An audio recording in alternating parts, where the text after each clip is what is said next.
अला मुहम्मद सल्ले अला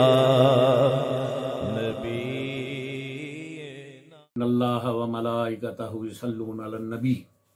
या अय्युहल्लज़ीना आमनू सल्लु अलैहि व सल्लिमू तस्लीमा। सल्लु अलल हबीब। अस्सलातु वस्सलामु अलैका या सय्यदी या रसूलल्लाह व अला आलिका व अस्हाबिका या सय्यदी या हबीबल्लाह। अस्सलातु वस्सलामु अलैका या सय्यदी या नबी अल्लाह व अला आलिका व अस्हाबिका या सय्यदी या नूर अल्लाह। सुब्हान रब्बिका रब्बिल इज्जति अम्मा यसिफून वस्सलामुन अलल मुरसलीन वल्हम्दुलिल्लाहि रब्बिल आलमीन। वस्सलातु वस्सलामु अला सय्यदिल मुरसलीन। अम्मा बाद फ़ाउज़ु बिल्लाहि मिनश शैतानिर रजीम। बिस्मिल्लाहिर रहमानिर रहीम। जादू क्या है, जादू क्यों कर किया जाता है और इसकी क्या अलामात है और इससे बचना क्यों कर मुमकिन है और इसका इलाज। अल्लाह अपने बंदे से 70 माओं से ज़्यादा प्यार करता है और एक जगह है कि 700 माओं से ज़्यादा प्यार करता है। और अल्लाह को अपनी मखलूक की भलाई के काम बहुत अच्छे लगते हैं और जो बंदा उसकी मखलूक के साथ नेकी करता है, उनका भला करता है, अल्लाह पाक उसको अपने महबूब तरीन बंदों में शामिल कर लेता है। अल्लाह फजल करम से करम वाला है, कर्म करने वाला है, लेकिन उसका अदल ये है 10 दुनिया 70 आखिरत। अगर कोई अल्लाह की मखलूक के साथ भलाई करेगा तो अल्लाह उसका अजर 11 गुना अता करेगा। 10 वादे के मुताबिक एक उसका लुटाता है। और जो अल्लाह की मखलूक का कोई बुरा करेगा तो अल्लाह उसकी तरफ 11 गुना उसका बुरा भी लुटाता है। और इंसान गाफिल है और गफलत में घाटे का सौदा कर बैठता है और अल्लाह ने उसको अकल अता की है, लेकिन इंसान खसारे में है। इस्लाम में गुस्सा मना है और इंसान के अंदर माफ़ी का जज्बा, बुर्दबारी का और बर्दाश्त का जज्बा होना चाहिए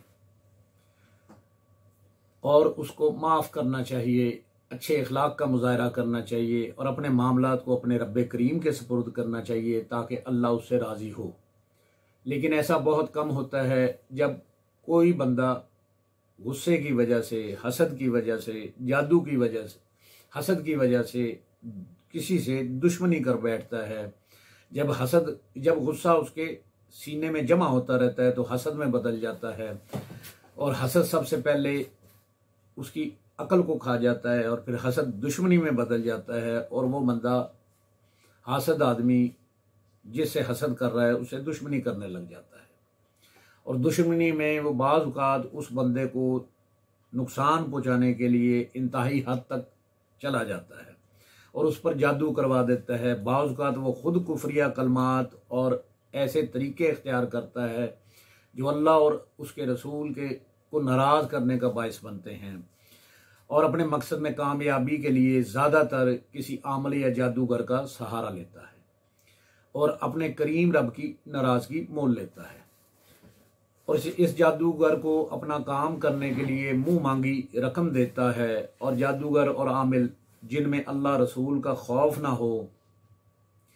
आखिरत की जवाबदारी का डर ना हो और जिनका मकसद सिर्फ और सिर्फ पैसा हो, दुनिया हो, मखलूक की भलाई ना हो, वो शरीयत के हुक्म के खिलाफ जादू करते हैं और अरवाह खबीसा और खबीस जिन्नात से मदद लेते हैं और अपने मकसद में कामयाबी के लिए हर उल्टे हरबे इस्तेमाल करते हैं जो कि अल्लाह और उसकी रसूल की नाराज़गी का बायस बनते हैं। जादू किस लिए करवाया जाता है? जादू मुख्तलिफ मकासद के लिए करवाया जाता है। रिश्तों में बंदिश के लिए और दो ख़ानदानों को आपस में लड़ाने के लिए, मियाँ बीवी की जुदाई के लिए, कारोबार और रिज़्क़ की बंदिश के लिए, कारोबार की तबाही के लिए और इंसान का जहन बंद करने के लिए और सेहत की ख़राबी के लिए वो बंदा किसी मूजी मर्ज़ में लाहक हो जाए और बाज़ औक़ात हासद आदमी इंतहाई हद, आखिरी हद तक पहुंच जाता है और बाज़ औक़ात उस जिस पर जादू किया जाता है उसके खात्मे के लिए भी जादू कर बैठता है। जो शख्स अपना इसके चंद अलामात, जिस पर जादू हो उसकी चंद अलामात आपकी खिदमत में पेश करता हूं। जिस शख्स में ये अलामात हों या इनमें से चंद एक हों तो ये इस बात की वाज़ेह दलील है कि उस पर जादू किया गया है। जो शख्स अपना आपका मुखलस हो, हमदर्द हो, उससे लड़ने को दिल चाहता है और दुश्मन लगने लग जाता है। जो आपका दुश्मन हो, आपका बुरा चाहने वाला हो, आपसे हसद करने वाला हो, वो आपको अपना दोस्त लगने लग जाता है। ख्वाब में खून या गोश्त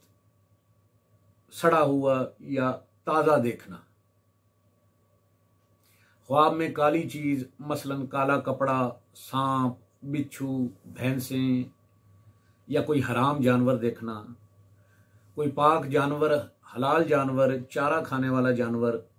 ख्वाब में देखना कि आपकी तरफ बढ़ा और आपको सींग मारा। शक, वहम और वसवसे के अंदर पड़ जाना, यादाश्त का कमज़ोर पड़ जाना, जहन कमज़ोर तर होता चला जाना, ऐसी बीमारी लग जाना जो डॉक्टरों की समझ में ना आए और तमाम मेडिकल रिपोर्ट्स क्लियर हों और इनमें कोई किसी किस्म की बीमारी ना आए।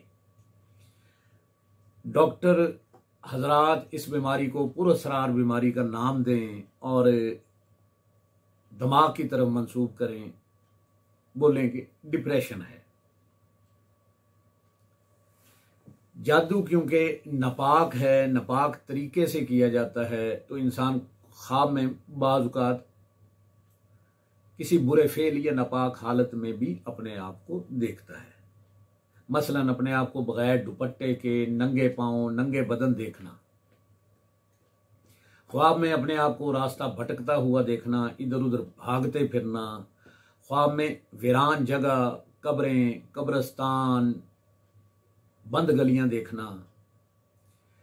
जिस घर पर जादू हो वहां अफराद, घर के अफराद का आपस में इंतहाई हद तक झगड़ना बगैर किसी वजह के,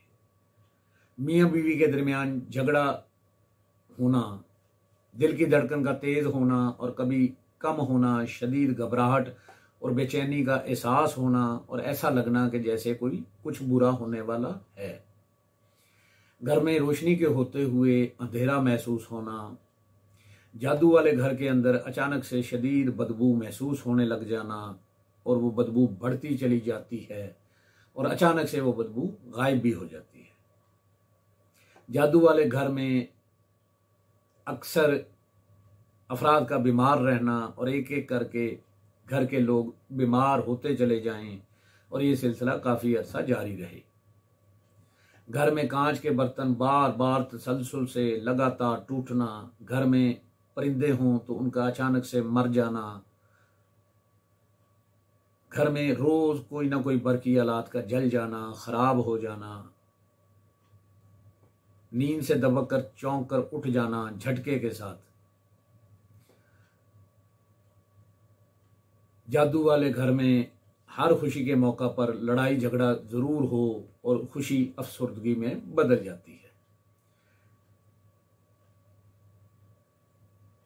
जादूज़दा शख्स का सर का कंधों का भारी होना, जिस्म पर चिंटियां चलते महसूस होना और हर वक्त इंतहाई थकावट महसूस होना।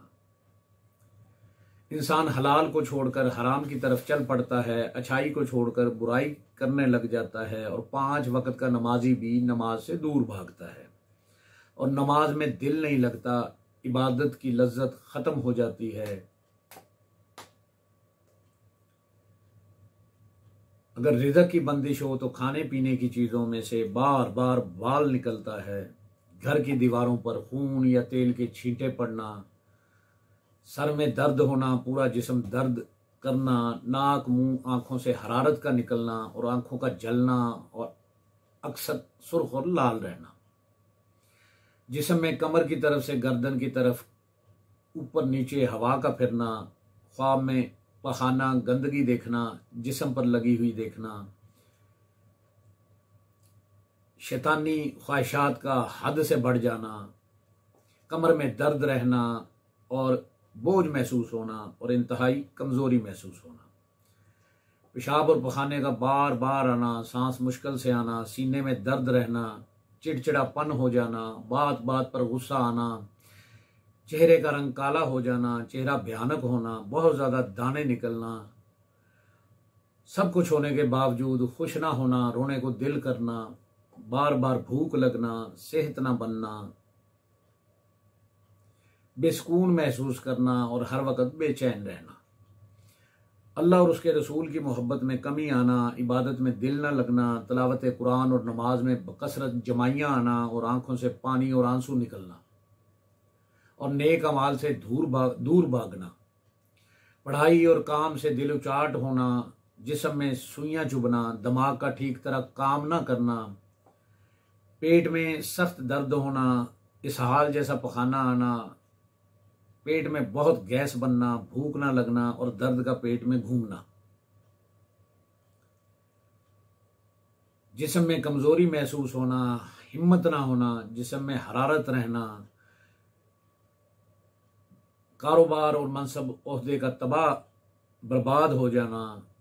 काम में दिल ना लगना, बावजूद कोशिश के काम मुकम्मल ना कर पाना,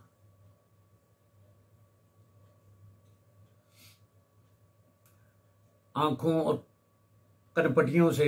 दर्द का सर की तरफ और सर से कांधों से उतरते हुए हाथ पांव के किनारों तक फैल जाना, जिस्म चेहरे रानों पर सुर्ख या नीले दाने निकलना, धब्बे बनना, माथे पर और कमर पर बहुत ज़्यादा कसरत से पसीना आना, दिल की धड़कन का कम या ज़्यादा होना और मौत का हर वक्त खौफ रहना, चेहरे का रंग जर्दी माइल होना, हाफजे का कमज़ोर होना, बेतवज्जा होना, मुंह से मुसलसल थूक का बहना, झाग की मानिंद सफ़ेद बलगम का निकलना, किसी को टिकटिकी बांध कर अपनी तरफ देखना, आंखों का शिद्दत से फड़फड़ाना, झपकना, पट्ठों का खिंचना, अकड़ना, दर्द होना, नींद में नींद या नींद बेहोशी और बदहवासी महसूस होना, कोई काम करने पर कुदरत न पाना, माली मुश्किलात में घिर जाना, कंधों पर बोझ महसूस होना, दाएं कंधे से लेकर गर्दन के आधे हिस्से तक या बाएं कंधे से लेकर गर्दन के आधे हिस्से तक दर्द रहना, ख्वाब में ऊंचाई से नीचे गिरना या कोई दरिंदा पीछा कर रहा हो, ख्वाब में कोई चीज़ खाना, वीराना देखना, दिन में साए नजर आना, अपना नाम सुनाई देना और ऐसा लगना कि शायद ये मेरा वहम है, घर से कीमती चीज़ों का बार बार चोरी हो जाना, इस्तेमाल की चीज़ें गुम जाना, अपने जिस्म पर बाल नजर आना और हकीकत में जिस्म पर वो बाल ना हो, बगैर वजह के बिला वजह गुस्सा आना,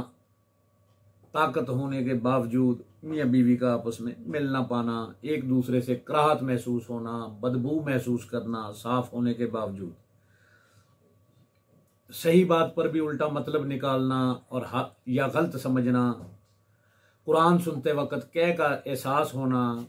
या कै का आ जाना, मुंह से गंदगी या खून का निकलना, ख्वाब में अपने आप को कुछ खाता पीते देखना और किसी से ज़बरदस्ती या अपनी मर्जी से लेकर खाना, जो चीज़ शौक से खाता था उससे दिल उठ जाना, भूख प्यास का ख़त्म हो जाना, बगैर किसी वजह के दिल की तंगी महसूस करना, सर के आखिरी हिस्से पर गर्दन की तरफ बोझ महसूस होना, घर से धुएं का निकलते महसूस होना, घर के अफराद का आपस में लड़ना, इंतहाई शदीद गुस्सा करना, जान लेने के लिए जुदाई तक का मामला आ जाना, गोश्त के टुकड़े मिलना, बगैर सर के परिंदे मिलना, घर से पोटली, सुइयाँ और मुख्तलिफ चीज़ें मिलना, कपड़ों का सतर की जगह से अक्सर फट जाना, हर वक्त जोड़ों पे दर्द रहना, सुस्ती रहना और सर का भारी रहना, हर रोज़ किसी मखसूस औकात में ख़ास तौर पर असर ता मगरिब तबीयत का ख़राब रहना और अगले दिन फिर उसी वक्त उसी औकात में तबीयत का ख़राब होना, अल्लाह और उसके रसूल और दीन के बारे में बहुत ज़्यादा बुरे वसवसे आना, कुरान और नमाज पढ़ते हुए दिल का सख्त घबराना, तसलसल के साथ बुरे ख्वाब आना, हर काम फितरत के ख़िलाफ़ होना, बंद रास्ते, बंद गलियाँ, कब्रस्तान, कब्रों का देखना ख्वाब में, जिस्म पर खुद ब खुद कट लग जाना, हर काम अनजाना, हर वक्त ये अनजाना खौफ रहना कि मौत का, मुस्तकबिल का, बच्चों का, हालात का, घर में कपड़ों में सुराख हो जाना और कपड़ों में कट लग जाना, इस तरह के जिस तरह किसी ने ब्लेड या कैंची से काटा हो, कट लगाए हों। शक और वहम करना, एक काम का देर तक करते रहना, जिस तरह की कोई नफ्सियाती मरीज करता है। खाना खाते वक्त जादू ज़दा शख्स को बदबू आना या कै का एहसास होना, जिस्म साफ होते हुए अपने आप को या आप से कोई दूसरा बदबू महसूस करे, साफ रहने को दिल ना करना और ये तब्दीली अचानक से आ जाना आदतन ना हो, आपका मूड स्विंगिंग करे, कभी बहुत ज़्यादा गुस्सा आए, कभी बच्चों की तरह बर्ताव करे, तन्हाई पसंद हो जाना, ये तमाम जादू की अलामात हैं, हो सकती हैं। अगर हमें इनमें से चंद एक या कोई अलामात हो तो हमें चाहिए कि सबसे पहले हम अपनी सेल्फ काउंटेबिलिटी करें कि क्या हमारा अपने रब्बे करीम के साथ ताल्लुक़ कैसा है और उस पर यकीन कैसा है। फिर उसके बाद जादू ज़दा शख्स को चाहिए या घर वालों को चाहिए कि नमाज की पाबंदी करें, दुरूद और सलाम को विर्द ज़ुबान बनाएं, और इसके अलावा अव्वल आखिर 11 दफ़ा दुरूद शरीफ पढ़ के सूरत फलक, सूरत नास 5 दफ़ा, आयतल कुर्सी 5 दफ़ा, सूरह बकरा की आखिरी 2 आयत 5 दफ़ा पानी पर दम करके पिएं और घर में छींटे लगाएं। इसके अलावा 11 दफ़ा सदका करें, 11 दफ़ा सूरत फलक, सूरत नास और सूरत नमल चीनी और सूजी पर दम करके चींटियों को हदिया करें, परिंदों को पानी डालें, दाना डालें, घर पे छत पर बर्तन रखें जिसमें पानी और दाना डालें, बेजुबान जानवरों को खाना खिलाएं, ये सदके की एक। और इसके अलावा मोहताज, फुकरा और मसाकीन को भी खाना खिलाएं। और इसके अलावा फौरी तौर पर किसी ना किसी कामिल दरवेश से राब्ता करें ताकि जादू से जान छुड़ाई जा सके। अल्लाह अपने बंदे से सच्चा प्यार करता है और बंदे को ये यकीन होना चाहिए कि मेरा रब मेरे साथ है, वो मुझे, एक माँ मेरा बुरा नहीं होने देती तो मेरा रब्बे करीम जो 70 माँओं से ज़्यादा प्यार करता है वो मेरा किस तरह बुरा होना देगा। और इसके अलावा जिस पर जादू हो तो जो जिन खबीस जिन्नात और अरवाए खबीसा की उस पर आमिल की तरफ से ड्यूटी लगती है अपने मकसद में कामयाबी हासिल करने के लिए, सबसे पहले वो जादू ज़दा शख्स के पास आते हैं और उसका दिल चेक करते हैं। अगर उसमें अल्लाह और रसूल का खौफ और अपने रब पर कामिल यकीन हो तो वो किसी सूरत उस पर हावी नहीं हो सकते। लेकिन अगर वो गफलत, दुनिया की महव मस्ती और रंगीनी में गुम हो और अल्लाह रसूल से दूर हो तो वो उस पर काबज़ हो जाते हैं और अपनी ड्यूटी शुरू कर देते हैं और अपने मकसद के हसूल के लिए कोशिश शुरू कर देते हैं। इसलिए हमें चाहिए कि अपने अल्लाह पर कामिल यकीन रखें, फ़र्ज़ इबादत का एहतमाम करें, अल्लाह रसूल से सच्ची मोहब्बत करें और अल्लाह पर यकीन कामल रखें, तो फिर अल्लाह के फजल से जादू हवा में मुअल्लक कर दिया जाता है। लेकिन फिर भी काहली, सुस्ती, जब भी गफलत छाती है, कोई सुस्ती काहली की वजह से बंदा मामूलात कमज़ोर पड़ते हैं तो जादू क्योंकि ख़त्म नहीं होता तो ये अपना असर दिखाना शुरू कर देता है। इसलिए चाहिए कि जादू के मुस्तकिल ख़ात्मे के लिए किसी कामिल दरवेश से रब्ता करें ताकि जादू से हमेशा के लिए जान छुड़ाई जा सके और ताकि हम अपनी कामयाब और खुशगवार ज़िंदगी गुजार सकें। अल्लाह से दुआ है कि वो हमें राह हक पर चलने की, हक बात कहने की, सुनने की और इस पर अमल करने की तौफीक अता फरमाए। हम सब की जान आका सल्लल्लाहु अलैहि वसल्लम का फरमाने आली शान है, जो शख्स मेरी उम्मत में नेकी फैलाए या अच्छी बात पहुँचाए, अल्लाह इससे प्यार करता है और जन्नत इसका मुकद्दर है। जिस किसी ने भी दुआ के वास्ते या रब कहा, कर दे पूरी आरज़ू हर बेकसो मजबूर की। आमीन बिजाह नबी अल करीमुल अमीन व आखिरु दावाहुम अनिल हम्दुलिल्लाहि रब्बिल आलमीन।